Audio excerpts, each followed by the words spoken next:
Hi மக்களே, இன்றைக்கி சாத்துக்குடி எப்படி கசப்பு இல்லாமல் செய்யலாம் போடலாம் அப்படிங்கிறத நான் ஈஸியாக என்னோடய வழியில் நான் சொல்லித்தரேன்.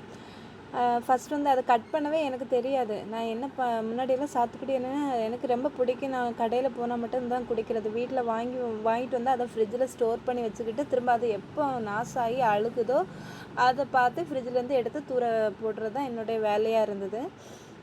எப்படி போடுறது, எப்படி அதை அறுக்க கூட எனக்கு கட் பண்ணது கூட எனக்கு தெரியாது.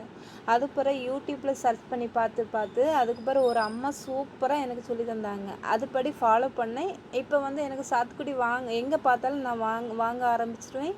அதேமாதிரி வீட்டில் ஜூஸ் போட்டு குழந்தைங்களுக்கு நாங்கள் குடிக்க ஆரம்பிச்சிட்டோம்.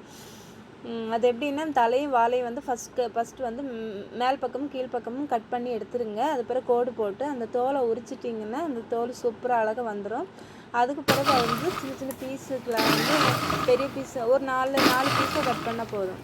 கட் பண்ணி அதை ஜாரில் போட்டு அதுக்கு தேவையான சுகர் ஆட் பண்ணிக்கோங்க. லைட்டாக ஒரு பிஞ்ச் சால்ட்டு கொஞ்சம் ஆட் பண்ணிக்கோங்க. அதுக்கு பிறகு அது நம்ம எவ்வளோ பழம் போட்டோமோ அதுக்கேற்ற தண்ணியை ஆட் பண்ணிக்கிட்டு நீங்கள் ஜாரை இங்கே ஒரு லெஃப்ட் சைடில் ஒரு டேர்ன் பண்ணி ஆஃப் பண்ணிடுங்க.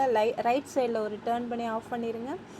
அப்படி ஒரு 6-7 டைம்ஸ் நீங்கள் பண்ணாலே போதும். சீடெல்லாம் அப்படியே போடணும். சீடெல்லாம் எடுக்க வேண்டிய தேவையே இல்லை. கஷ்டப்பட்டு ஒவ்வொன்றா எடுக்கணும்னு தேவையே கிடையாது.